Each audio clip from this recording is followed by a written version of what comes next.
Hey guys, thanks for tuning in for another episode of the Detour podcast. It's nice and early again if you're in Australia, and it's late at night if you're in Europe. And we're crossing live again to the man on the ground and John Trevorrow. And it was a amazing stage because the Manx missile, he just keeps doing it again. Yeah, just when people start writing him off, and he starts to get defensive about riding Tour de France, he came out with a absolute ripper stage. And I've had a few texts and that from friends who were worried that I was getting too tired or whatever. Hey, I'm good. I had actually 6 hours sleep last night, so I feel $1 million. So I'm back. But I mean, you scratch your head just getting back to Cav. He just keeps delivering. I mean, it was 13 years ago since he won his first stage at the Giro. He's had 9 years in between racing the event, and he comes back. Obviously, it's a strong team, and it was a really impressive lead out from Markel Merck. But the fact that he led from so far out, yes, it was downhill, but just his race smarts in the game of chess. And the way he came across with, 100 meters to go, blocked the runs. There was a run there for Gaviria, but just held him off. And when they get to that age, the question mark is you might have the top end speed, but you can't hold it for as long. It's just incredible. Like, we are looking at the greatest of all time sprinters. Yes, well, I think that was decided for me a few years back. But last year, a lot of people were saying before the Tour de France, should he have hung the not publicly, but when you hear the experts talking, should he hang the wheels up? Now, seriously, why are you going on? But he had that fire in the belly, and now he's equal the record of Eddie Merckx. I'll tell you what, they're going to have trouble keeping him out of the Tour de France. Seriously, I can't see why you would keep him out of the Tour de France now, because they haven't got a GC man anymore. I mean, Julian Alaphilippe is going to be struggling to even start the tour. So why wouldn't you just put the pair of them in and they're going to let him sort it out on the road? I'd be putting him in. Whenever you hear people say, let's let him sort it out on the road, that never ends good, mate. Let's be honest. Whatever. One stage that he gets the record, it'll be, whether he gets it or not, he'll get more publicity for Koenig than anything. If it was my team, he'd be in there. Well, I'm telling you now, there'd be that much stress if you thought he ripped the mechanic a new one at the Tour de France when he had the green jersey. Imagine when he's not being let out for the sprints. I mean, those mechanics are going to cop it. Let's be honest. He's a professional. They're both professionals. Those two, I don't believe it'd be an issue. Whoever's got the really good form, will probably get the ride. But if it was my team, I'd be putting them both in. All right. Well, here was Mark Cavendish after the finish of stage 3. Mark, it's been a long time since your last win at the Giro. How do you feel today about that? I'm very happy. Thank you. It was really nice. We wanted to get good in this first sprint, and we did. I'm very happy. Can you tell us how you built this victory with your teammates? We got half a team for the climbs here, half a team for the sprints, but everyone committed. Obviously, we rode with Peter Seri today. And then we were supposed to have Mauro Schmidt and Ballerini keeping us there in the final, but we didn't see Mauro. So Ballero did the last 10, 15K all in the wind for us. Normally, we'd like him for the lead-out, but he got like that. With Ballerini, Van Leerberg and Morky have got an incredible final group there. I said that before the race, and they delivered today. Van Leerberg went to the round, or Ballero kept us to the round, and Van Leerberg went. The other teams came. Morky just stayed super cool, and then in the end I had to go long. I had to go 300 to go. I just had to hold the side, and I'm happy I could hang on for that long for the win. So. Very well done. Thank you. Thank you. Couple of things that are impressive about some of those images there, if you watch it on YouTube, is he still holds the record for the most post-race hugs. That's not going to stop. And I love it when you get so famous that your signature just becomes like a heart rate monitor. Like there's no like writing your name or whatever. It's just a heart rate monitor. There you go.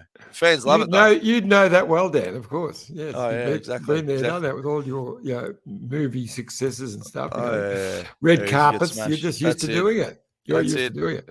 But, look, impressive. It was just impressive. I was sitting there watching it. We don't typical iffy detour room from the last bottle feed and side rows to get into the finish. And we got there into the bus, watched it in the team bus. Fantastic. And I was very impressed. Now, from an Aussie perspective, Caleb Ewan, 8th place, obviously made up a bit of ground in the end there. But, what happened there? Because looking at some of the analysis, lost the team wheel with about 3K to go, tried to get back on about 2K to go. But by that stage, you'll think it was in 25th place or whatever. Benji Nason on Twitter, posted a breakdown, and this was 1.3K to go and just way too far back. Obviously, sprinting, you can't get it right every stage.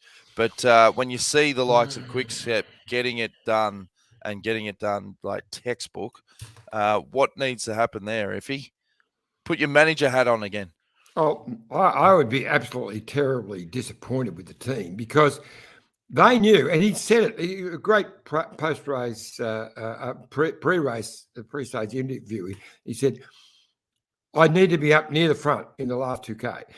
And when you drove it, there was a little switchback just at the car. You had to be, if you weren't in that first round about a dozen or so at that, you're in trouble. Well, it was twice that far back. And we were watching it on the TV. You couldn't even see for it until about 300 to go. And he'd already spent all his bickies to get there. So we know he's quick. I believe he can beat Cav, in just out speed. But, I mean, that was the smarts. And that was, I don't want to take anything away from Cav because it wasn't just a great lead out. It was a bloody brilliant sprint as well. Yeah. He led out early. Quality guys. Damar is one of the in that type of sprint is fantastic. Gaviria was coming, but he wasn't getting there. And look, it's just a fantastic. And as you started with Dan, it really is a bit of a rocky story. A rocky story last year to get the minute they start knocking him down, whatever, you knew he was going to do something. I think we said it in last night's podcast, who would win a stage. Well, he's done it all right. And, I'd be surprised if he doesn't win another one. But when they talk about, the sprint analysis and they say, Caleb lost the wheel at 3K, give the viewers some insight into, like, your job as a lead-out team. It's also to steadily increase the pace, make sure that your team leader is on the wheel. There are a number of factors that go into just even making sure that your leader is on the back of the train and does it in a way that you're not creating that unnecessary stress. Yeah, very true. So it's interesting, isn't it? Caleb is one of the guys like Robbie McEwen who could do it without a lead-out train, but it's nothing worse than being in between. Decide what I was worried when I heard his pre-race interview when they said, well, you're just going to have the train on the front and do it, or you're going to just do it the other way, because he's done it both ways. And he didn't. He said, well, I'm not quite sure. I might do that. So there was indecision there. He had to go, you know what? The guys are on the front, and this is it. Get me there to 1K, and then I'll jump around. But it was just, and he can do it the other way. I just can't understand why he'd be that far back. He's got good form. His ride on stage one was superb. Maybe it knocked a little bit out of him. He said he was all okay after biting the dust. Maybe it did knock a little bit out of him. When you hit the road, even going uphill, I was still doing close to 50K an hour. It knocks a bit out of you. So I don't know. I haven't had a chance to talk to him. I will talk to him before the start of stage 4, so we'll find out. All right, we're going to take a quick break, and when we come back, you've got an interview with Matt White and Matteo Sobrero, so stay tuned for that. Look at this bike. You think it's just a bike, right? But it's not. It's a bike 374 people are looking at. This guy, this girl, them, all looking at it. People from here, there, and wherever this is. People that are looking for a bike. Or just a piece of it. Amateurs, semi-amateurs, and pro-amateurs. This guy wants this bike, but with this crank and these bars. This could be the perfect match. But not this one. This girl has a bike to sell, and thousands of people might purchase it. Eyes on Bikes help grow small businesses. His, hers, yours, and the latest data and insights help those businesses keep moving. We are the world's #1 bike marketplace, with over 500,000 products and 900 brands, where buyers and sellers are brought together in a place where a bike is never just a bike. Bike Exchange, where the world buys, sells, learns, and rides.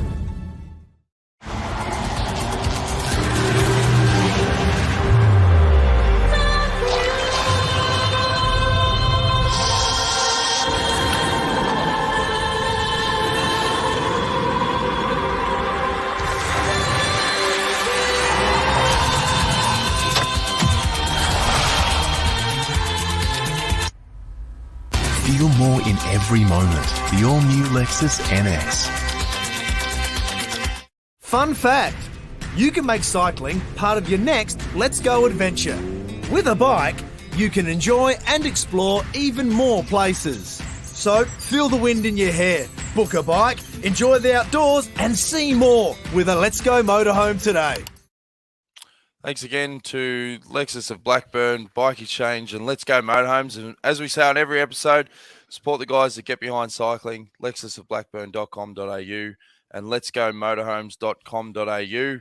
Now, if you caught up with Matt White post-race, obviously there's a few logistics. It's a short grab, and he just gives a quick insight on today as well. Stress today was when we had a couple of wet roads and it dried up quick and nothing to worry about today. Now we're go back to our hotel, pack all our stuff, suitcases and everything. All the luggage and equipment's on a flight tonight, and then we're on a flight tomorrow morning down to Sicily to start the real Giro down in Manhattan on Tuesday. Thanks, Matty. Now, I did get some feedback from the last episode. Was quick. It was very quick. Feedback from last episode, particularly coming from the old man. The audio levels were down way too low because I was in a bit of a rush and just threw them in. I've worked out the culprit. Mate, your mic distance from mouth there is terrible. You got to get in up under the chin, Iffy. Total concentration. Done. All right. That's the feedback. But Yeah. what another interview you did is with the Italian time trial champion Matteo Sobrero pre-start. It's a good little insight because I didn't have any clue about his family history with wine. And this is the interview you did pre-start of stage 3. So here we have Matteo Sobrero, who is the Italian time trial champion. But yesterday you did a very special ride, 4th overall. You must be very pleased. Yeah, yesterday was a good time trial. I'm really happy also for Simon that he won. And now today I'm wearing the white jersey, and as Italian is something really important. I really hope to bring in Italy. And you'll be very pleased to take that white jersey to Sicily tomorrow. So what is the plan for today? Today on the paper is it's flat stage. Nothing dangerous. It's sprint stage, so looks like easy stage, but we will see. We never know. Now you are the Italian time trial champion, but I hear that also your girlfriend is the sister of Filippo Ganna, who is also a great time trialer. The good family rivalry there. No, we are really good friends. We grow together in cycling, amateur cycling. So we are big friends, and we try to help each other with some tips, some helps. So yesterday he texted me. He was really happy. So congratulations on a fantastic race so far. Also, interestingly, you come from a family of winemakers. You are the 4th generation of winemakers. So, and you've been kind enough to be bringing some bottles with us. So we've been tasting it every night. Very, very good. Thank you. My family they have a small winery in Piedmont and in the Barolo area. And yeah, me and my sister will be the fourth generation of winemaker. But yeah, now I'm a pro cyclist, and I'm enjoying and giving my best. Thank you, Matteo, and good luck today, mate. Thank Bye. you. Yeah, it's always important to give positive feedback, and that was a great interview. A couple of good little insights there. Iffy, bit of research. Well, he's a really, really interesting young man. The team love him. He's mixed in with the riders, brilliantly. And it's a very nice drop of wine. Even Jerry was impressed with the wine. Yep. But he's doing courses in the business, and his sister, who spoke about, she's actually doing a degree in the whole horticulture side of the wine industry. So between the two of them, they plan to take it over, but he wants to take his career the full distance as a cyclist, and then they'll take over the family business. But amazing, right in the heart of truffle country. So I'm sort of moulding that friendship so I can head back there one day and reap some benefits. Perfect. Now, if you do want to get involved with the show and ask any questions live, do so on YouTube, Facebook, or Twitter. Andy Matthews has joined in on YouTube. Said, Iffy sprint analysis spot on. Nice to be watching you live again from Sicily. Looking forward to a big couple of days here, and I will be on the lookout for the Bike Exchange mascot.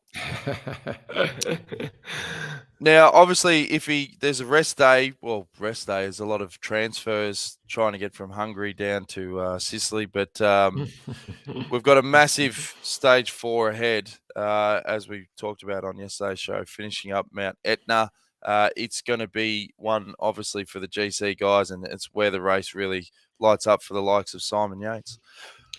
Yes, look, I'll try and get some coverage of what they're doing tomorrow. So, unfortunately, Vazzy and I got the flick off the special flights that they've got, which are from just near here.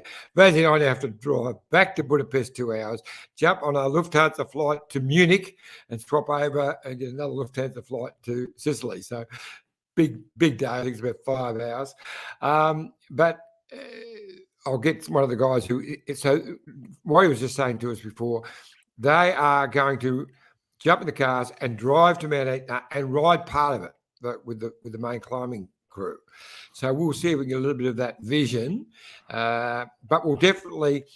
I'll be there well before our podcast. I'll definitely talk to the guys about their fresh feelings about it after being for a pedal on the climb. So we'll have all that in tomorrow night's preview of what is the first real defining moment for the GC guys. I mean, the stage 2 time trial a little bit, but there's only seconds in it.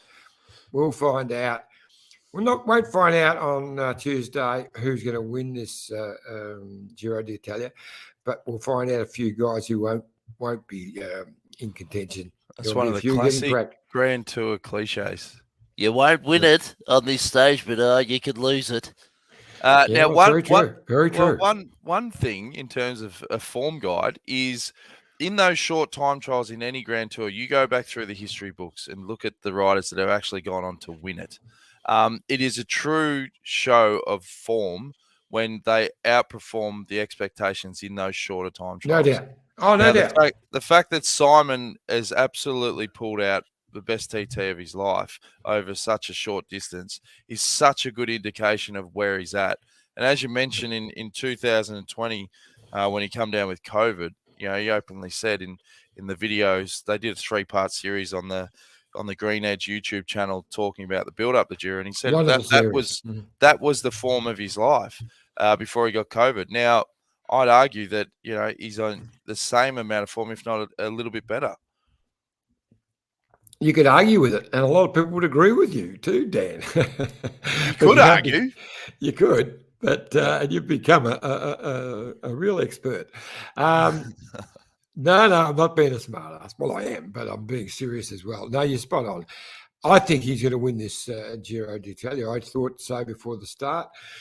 But I didn't believe he would win that time trial. I thought he would do top 5. I thought he would surprise everyone, do a real good one. His ride in Paris-Nice impressed me so much. But Yeah, he won the damn thing, beating a specialist like Matthew Van der Poel and De Moulin. Yeah, and I know it was a little bit uphill the finale, which is it, but if they had the times at the bottom, he wins. He wins a dead flat 9K time trial. Wow. We've got another live comment from Blackie, Andrew Blackmore. Why couldn't they take Fabio Jacobsen, that's Quick Step, and Cav to the Tour if he with Morkov leading both out? How come press say one or the other to ride the Tour? I agree, Blackie. You must have just switched on, mate, because I was just saying that. But 100%. It's my team. They'd both be there. Well, what it does for me is it does create confusion. Like if you don't have a clear leader, that they're always sort of looking out to them. You've got two leaders in a sprint. I'm telling you, you're going to have it's going to be letting a cat among the pigeons. There's going to be drama very early on the race because everyone goes, they're all professionals. They're all pros, mate. Bullshit. No, they're winners. They're winners. Pros. They might be winners, but they're pros. Seriously. I don't care how professional you are. You're going to make a decision.